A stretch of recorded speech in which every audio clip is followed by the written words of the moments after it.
What is going on, guys? Blink here, back with a new guide. In this guide, I'll be explaining ways of controlling fights by changing different situations into your advantages. Also, the V-Bucks giveaway is still going on, so make sure to visit the link in the description to enter. And lastly, don't forget to subscribe and turn on notifications as I post an Amazon gift card code in the comments every time I upload. By turning on notifications, you'll have a way better chance of getting here first and redeeming that code. Anyways, guys, let's get to this guide. So, in this first example, my opponent was in a disadvantage as he was really close to the storm and had the low ground. What you want to do is apply as much pressure as possible. If you have the chance, destroy the connection points when he builds. So try to destroy those bottom stairs, that way his materials collapse. And as that happens, you'll want to keep spraying at him as you'll have a better chance of getting some damage done because he's got to rebuild his cover. Now, if your opponent places a wall down in front of his stairs, then you don't want to stand still when you're spraying because he'll easily be able to line up a sniper shot or even AR shots as you try to destroy the wall and the stairs. You can see him rebuild the wall as I keep shooting it down. This is exactly why I needed to add that jump or slightly peek in and out. When you see your opponent's rebuilding the wall you're trying to destroy, watch out because if he's pretty good at sniping, he can third person peek you and predict where to place his crosshair. This is why adding that wall every time you build stairs is important, as you can line up a shot or you can build above your opponent with more support. Now, you also want to flip your stairs in his direction as I've explained in many of my guides. It adds 2 lines of support and you'll most likely take no damage. I've eliminated so many opponents because I'm able to spray through one wall, especially if your opponent is getting sprayed at from multiple people. Then always make sure those stairs are flipped in your opponent's direction. So this opponent finally tried pushing for the high ground. If you start noticing the build up, then that's your cue to outbuild him to not allow him to get the high ground. Now, he built above my stairs, which was smart. I was still able to grab that high ground. So let me show you one of my favorite ways of building a little higher while still being able to monitor your opponent. If your opponent gets in behind you, then you can't really flip any stairs in his direction. So the best thing to do is to build a 1x1 very quickly. What you want to do is place 2 walls down in your opponent's direction to cover the stairs you're on. Then place a floor, then 2 more walls in your opponent's direction, and then a staircase pointing towards him. If you guys can get super fast at doing this, then it'll help you so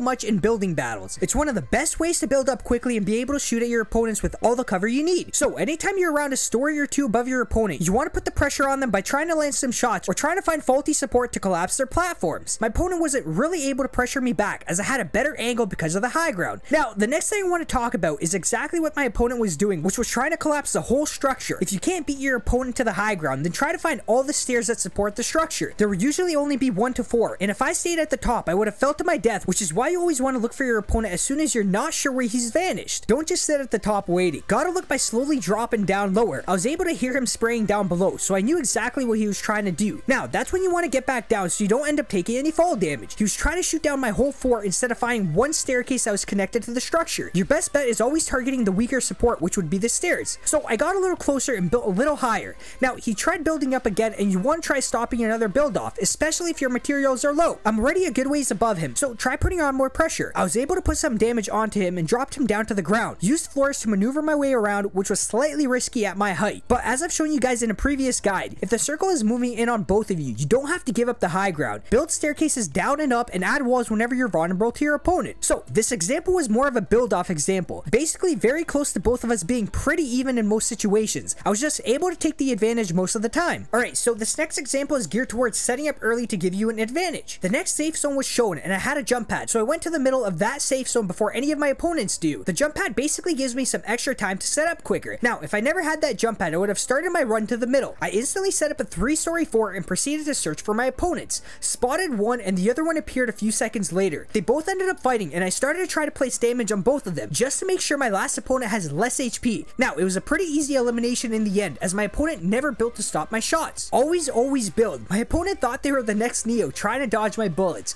but just make sure you guys are building at an instant if you hear shots whizzing by. So this next example was a 2v2 situation and a little similar to the last example, except it was on top of a hill. We went for the hilltop as it was the tallest area pretty close to the middle of the circle. We had the advantage and kept the pressure on our opponents. Now, when you're on hilltops, you want to place traps at the top of each staircase. I also like placing traps around random spots around the hill. Now, I did accidentally place my campfire down, which was unfortunate, but the main focus here is to place your traps down. Believe it or not, I get plenty of eliminations from players stepping on my traps. It's such a good way to stop any sneakers down below. You can also usually hear the trap if a player steps on it as it's pretty loud. So one of our opponents tried sneaking up on us and ended up stepping on the trap. We did end up messing around with these players a little as they weren't the greatest. Ended up eliminating the first player and tried boxing in the second player to trap him, which wasn't possible as he was a little better. So these last 2 examples were geared towards spotting advantages early to help you make endgame a little easier. Now, this last example will be geared towards having the disadvantage most of the fight and trying to turn it into an advantage.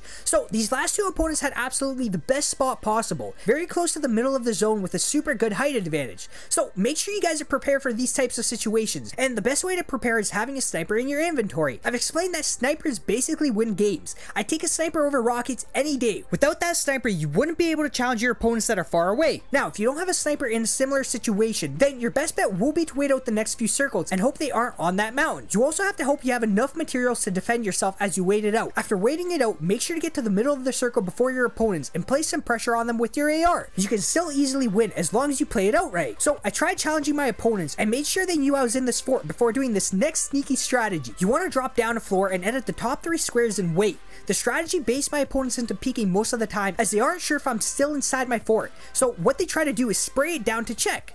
When they start spraying, confirm the edit and go for the snipe. This is also good if your opponent's sitting there with a sniper waiting for you to peek out. If you can get pretty good at lining up shots quickly, you'll knock one of them down before they're even able to readjust their crosshairs. Now, some people might not be good with the lineup, which is why I've mentioned I'll be releasing a sniper guide very soon. So this was a little trick that some of you guys can utilize and master. If you aren't great at it, then peeking out from the top is also fine. The main focus is trying to knock down one of the opponents, that way it makes it easier to push. Now, after knocking this opponent down, go for the push and be quick with it. The knocked opponent might get revived, but if you're quick enough, he probably won't have time to heal. After going for the push, I got my stairs destroyed, but luckily I was quick enough to connect another staircase onto their fort. If you ever have your materials destroyed and you're close to any structure, then try connecting any of your materials onto the structure as you fall. You can save yourself if you're quick enough. So I got the high ground and took some damage in the process. Now, this is where you pre-line up your crosshair as you peek in and out. I was able to knock one of them down and then the second one shortly after. They never tried challenging for that high ground and never really had the time as I was already placing pressure on them as soon as I got above them. You want to get that instant pressure going right when you get above both opponents. Now, if they did build up, I'd be able to spot it pretty quickly from above and continue placing pressure to not allow them to get on my level. So to conclude this guide, we've covered being pretty even in a fight,